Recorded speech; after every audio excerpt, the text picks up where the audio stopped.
रुकिए, एक क्षण के लिए ठहरिए। जो बात आज आप सुनने जा रहे हैं वह कोई सामान्य धार्मिक कथा नहीं है। यह वह गूढ़ सत्य है जो सदियों से शास्त्रों के शब्दों में छिपा रहा, पर उसकी गहराई को बहुत कम लोग समझ पाए। कहा जाता है कि जब किसी घर में बेटी जन्म लेती है तो वह सिर्फ एक संयोग नहीं होता, वह एक दिव्य चयन होता है, ईश्वर का चयन। लेकिन प्रश्न यह है, ईश्वर किसे चुनते हैं? किस मां को, किस पिता को, किस आंगन को? और सबसे बड़ा प्रश्न, क्या हमारा घर उस चयन के योग्य है? आज हम उन आध्यात्मिक रहस्यों को समझेंगे जो बताते हैं कि बेटियां किन घरों में जन्म लेती हैं, क्यों लेती हैं, और उनके जन्म का परिवार के भाग्य से क्या संबंध होता है। वीडियो को अंत तक जरूर देखिए, क्योंकि अंत में जो सत्य सामने आएगा वह शायद आपके सोचने का तरीका बदल दे। हम सभी जानते हैं कि हर दिन हजारों बच्चे जन्म लेते हैं, लेकिन क्या आपने कभी गहराई से सोचा है, कोई आत्मा इसी घर में क्यों आती है? इसी मां की कोख को क्यों चुनती है? इसी पिता से उसका संबंध क्यों बनता है? विज्ञान कहता है यह एक जैविक प्रक्रिया है, लेकिन आध्यात्मिक दृष्टि कहती है जन्म केवल शरीर का नहीं होता, जन्म आत्मा का होता है। आत्मा वहां नहीं जाती जहां सिर्फ स्थान हो, वह वहां जाती है जहां उसका उद्देश्य हो, जहां उसका कर्मों का संबंध हो। हर जन्म के पीछे एक अदृश्य गणित काम करता है, कर्मों का गणित। इसलिए जब किसी घर में बेटी जन्म लेती है तो वह भी उसी कर्म सिद्धांत का परिणाम होती है। वह आत्मा उस परिवार की ऊर्जा से आकर्षित होती है। जैसे चुंबक लोहे को खींचता है, वैसे ही एक पवित्र वातावरण पवित्र आत्मा को बुलाता है। इसीलिए कई घरों में बेटी के जन्म लेते ही वातावरण बदल जाता है। घर में खुशियां बढ़ती हैं, रुके हुए काम बनने लगते हैं, कठोर स्वभाव वाले लोग भी नरम पड़ जाते हैं। यह सिर्फ भावनाएं नहीं, यह ऊर्जा का परिवर्तन है। हम अक्सर सुनते हैं बेटी लक्ष्मी होती है, पर इसका वास्तविक अर्थ क्या है? लक्ष्मी केवल धन की देवी नहीं मानी जाती, वे समृद्धि, संतुलन, प्रेम और सकारात्मक ऊर्जा का प्रतीक हैं। और ऐसी दिव्य ऊर्जा वहीं ठहरती है सम्मान हो, मन की शुद्धता हो और कृतज्ञता का भाव हो। जहां अपमान, क्रोध और स्वार्थ अधिक हो, वहां सुख समृद्धि टिकती नहीं। इसलिए बेटी को लक्ष्मी कहना केवल परंपरा नहीं, बल्कि एक आध्यात्मिक संकेत है कि वह उस घर में आती है जहां प्रेम और संस्कारों की संभावना होती है। बेटी सिर्फ खुशियां नहीं लाती, वह घर के भीतर प्रेम की धारा को और गहरा कर देती है। लेकिन यदि उसी बेटी का अपमान हो, उस बोझ समझा जाए, तो वही सकारात्मक ऊर्जा धीरे धीरे क्षीण होने लगती है।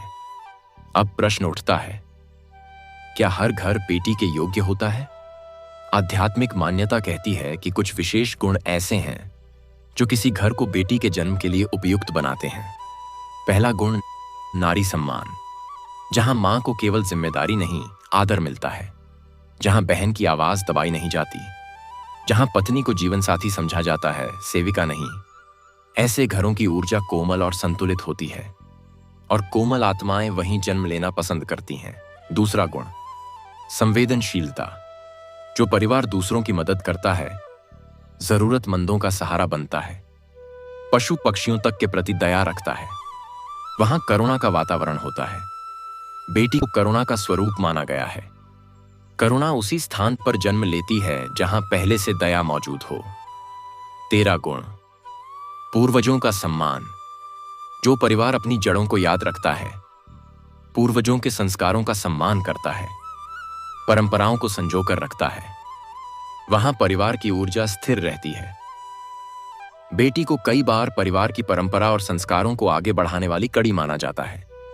चौथा गुण, प्रेम, लोभ से ऊपर। जहां रिश्तों की कीमत धन से नहीं आंकी जाती, जहां त्याग और अपनापन होता है, वहां बेटी का जन्म उस प्रेम को और गहरा बना देता है। अक्सर देखा गया है, कठोर स्वभाव वाले पिता भी बेटी के सामने पिघल जाते हैं, क्योंकि बेटी उनके भीतर छिपे कोमल भावों को जगा देती है। पांचवां और सबसे महत्वपूर्ण गुण, स्वागत का भाव। जहां संतान को ईश्वर का आशीर्वाद माना जाता है, चाहे बेटा हो या बेटी, वहां सकारात्मक ऊर्जा जन्म लेती है। यदि मन में भेदभाव हो, डर हो या निराशा हो, तो वह भावना घर के वातावरण को प्रभावित करती है। लेकिन जहां प्रेम पूर्वक स्वीकार करने का भाव हो, वहां सुखद परिवर्तन अवश्य आते हैं। अब एक महत्वपूर्ण प्रश्न, यदि बेटी शुभता का प्रतीक है, तो कुछ घरों में उनके साथ अन्याय क्यों होता है? उत्तर गहरा है। कभी कभी कुछ आत्माएं परिवर्तन लाने के लिए जन्म लेती हैं। वे ऐसे घरों को चुनती हैं जहां सोच पुरानी होती है, जहां संवेदनाएं कम होती हैं, और अपने व्यवहार, अपने प्रेम और अपने साहस से वह उस घर की सोच बदल देती हैं। जैसे अंधेरे में एक दीपक जलता है, वैसे ही कुछ बेटियां कठिन परिस्थितियों में जन्म लेकर परिवार में प्रकाश लाती हैं। ऐसी बेटियां कमजोर नहीं, सबसे शक्तिशाली आत्माएं होती हैं। अब सबसे बड़ा प्रश्न, क्या बेटी वास्तव में परिवार का भाग्य बदल सकती है? आध्यात्मिक दृष्टिकोण कहता है, हर आत्मा अपने साथ अपने कर्मों की ऊर्जा लेकर आती है। कुछ आत्माएं अपने साथ सकारात्मक परिवर्तन की तरंगें लाती हैं। इसीलिए कई परिवार अनुभव करते हैं कि बेटी के जन्म के बाद घर में शांति बढ़ती है, रिश्ते मजबूत होते हैं, आर्थिक स्थिति सुधरती है, जीवन में स्थिरता आती है। इसे लोग संयोग मानते हैं, लेकिन आध्यात्मिक दृष्टि इसे ऊर्जा का प्रभाव मानती है। एक और गहरा विचार, आत्माएं केवल रिश्ते नहीं निभाती, वे अधूरे संबंधों को पूरा करने भी आती हैं। संभव है जो आत्मा आज आपकी बेटी है, वह किसी जन्म में आपकी मां रही हो, या आपका कोई प्रिय संबंध। रूप बदलते हैं, लेकिन आत्माओं के संबंध बने रहते हैं। इसीलिए बेटी केवल संतान नहीं, एक गहरा आत्मिक संबंध होती है। अब स्वयं से एक प्रश्न पूछिए, यदि बेटी शुभता, प्रेम और परिवर्तन का माध्यम है, तो क्या उसे कमतर समझना अपने ही भाग्य को ठुकराना नहीं है? बेटी का अनादर केवल सामाजिक गलती नहीं, यह जीवन के अवसर को खो देना है। हर आत्मा 3 चीजें लेकर जन्म लेती है: पिछले संस्कार, अधूरे कर्म, एक उद्देश्य। इसलिए हर बेटी अलग होती है। जो बचपन से दयालु हो, वह करुणा सिखाने आती है। जो साहसी हो, वह हिम्मत सिखाने आती है। जो प्रश्न पूछती हो, वह बदलाव लाने आती है। हर बेटी अपने परिवार को कुछ सिखाने आती है। अंतिम और सबसे महत्वपूर्ण सत्य, बेटी का जन्म केवल आशीर्वाद नहीं, एक जिम्मेदारी भी है। उसे सम्मान देना, उसे शिक्षित करना, उसे सुरक्षित रखना, उसे सपने देखने की स्वतंत्रता देना, यही उसका सच्चा आदर है। जब एक बेटी आगे बढ़ती है, तो केवल उसका जीवन नहीं बदलता, पूरा परिवार ऊंचा उठता है। निष्कर्ष, बेटी का जन्म एक आध्यात्मिक घटना है। वह प्रेम का विस्तार है, वह घर की ऊर्जा का प्रकाश है, वह परिवार के भाग्य का अवसर है। यदि आपके घर में बेटी है, तो समझिए आप चुने गए हैं, और यदि नहीं है, तो हर बेटी को वही सम्मान दीजिए जिसकी वह अधिकारी है। क्योंकि जहां नारी का सम्मान होता है, वहीं सुख, शांति और संतुलन स्थिर होता है। बेटी ईश्वर का उपहार है, और उस उपहार की रक्षा करना हमारा कर्तव्य।